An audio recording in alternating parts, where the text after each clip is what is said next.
Okay, so hi YouTube. I'm gonna do like a different type of video that I haven't done before. And I'm just gonna tell y'all some stories that I experienced that I'm just gonna kind of leave on YouTube so that people can be aware and start to think about their surroundings when they travel overseas. And so just recently I've been seeing videos where women have been, going overseas to foreign countries and being killed. Okay, and that made me think about when I was 19. Okay, so when I was 19 years old, I decided to join the military. Okay, and I went through boot camp. Um, it was like maybe like 2 to 3 months or something because I was OSIT. So I did boot camp and I did my training. Okay. All right, once I was finished with completed with my OSIT training, I was asked, what do I want to do for my overseas tour? And I was just like, I'm interested in two places. Like, I wanted to do Hawaii, and then I also wanted to do Korea. Okay. All right, so stay with me. This story is going to go by really quick. Okay. So I got overseas. And this was my first time ever flying on an airplane. Okay. I was scared. So scared. Okay. The plane took off and it was like turbulence. And then we finally got to a point where we flattened out and things were going smooth. And then I was told, like, this is a 16-hour flight. I have never flown before by myself. I don't know anybody.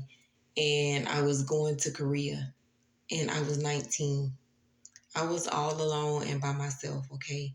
So I was very, very nervous and very, very scared, okay? I did not see a lot of American people on board because, like, majority of the people that were traveling to Korea were Korean.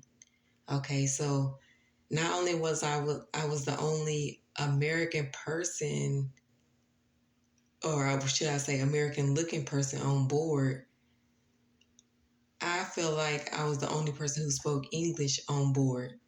Okay. And I'm not trying to be like racist or nothing like that. So I was so nervous. Okay, so when I arrived 16 hours later in Korea, I got like this little piece of paper. And it was like a little small index card, okay? I don't have an index card with me. It was a small index card and it had several little symbols and writings on it, okay? And I was just like, okay, what is this? Like, I met at I want to say the Dragon Hotel, the Red Dragon. Y'all just let me know, have you ever traveled with the military to um, South Korea? Because you can't go to North Korea. That's DMZ line. No Americans are allowed in North Korea. That's what I was told. That's all I was told, and that's all I remember. Don't even try to go to North Korea because you will be shot down. And I was like, ooh, that was scary. So, anyways, the first day that I got there, I was so scared. And with that index card that they gave me, the small little index card I was telling you about with the symbols on it, they told me at the Red Dragon when they gave it to me, do not lose this piece of paper. This is like your passport. If you lose this, you cannot return to America. And I was like, what? Okay, you know what I'm saying? And I was like, I did not sign up for all this. Like, I want to join the military. I want to serve my country. I want to, explore different places in the world and travel on the military's dime and not my own because I didn't have any money at the time. Okay. Um, so from there, I was like shook. I was definitely like, if I lose this piece of paper, I'm done for. They didn't tell me like to laminate it or just keep it looking fresh or nothing. So I had that piece of paper with me all the time in like my cargo pocket. Okay, if you've been in the military, you know what your cargo pocket is. Okay, all right, it's not your top pocket that you keep like maybe like your money or something like that. Your cargo pocket is on the side. Okay, um, I kept that there, and I made sure that every time like I changed my uniforms, I switched it out like every single day. I did not travel without that card. Okay, it is so very important. I don't know the name of that card or what that card is, because it's been years and years and years, several years, and I've been out the military. Okay, all right. So what was my rank at the time? I think I was like a private, maybe an E3. I don't remember. Okay, so I was um I was over there for a couple more weeks, and I met this lady, and she was around. Let's see, if I had to guess, I would say she was around like 40, 45. Like the oldest was like 47. Okay, and she was Filipino. And the reason why I know she was Filipino is because she told me, I'm Ajima. And I was like, what? What do you mean, like Ajima? And I don't know what Ajima is. Like, I don't speak any Korean at all. So Ajima means old woman. And so I was like, okay, Ajima, and she's like, I stay and I cook for American men.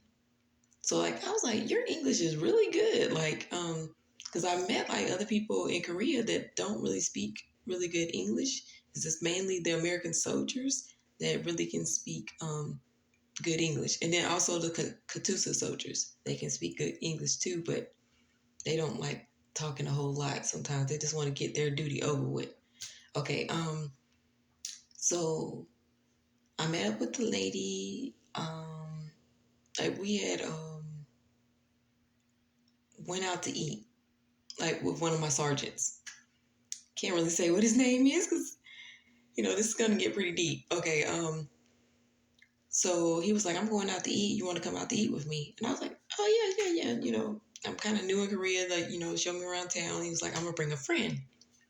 And so I thought he was like trying to hook me up or something, but no, he had like his Ajima with him, and he was like, yeah, this is Ajima.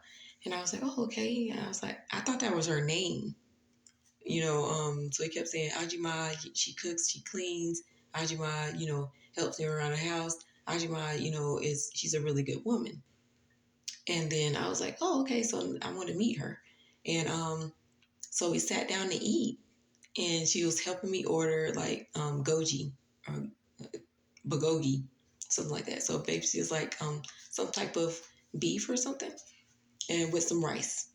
And is highly seasoned, very good, and I think a little bit of kimchi. And it was like the hot kimchi or the red kimchi. Um, Later on, I just found out that I need to order the cucumber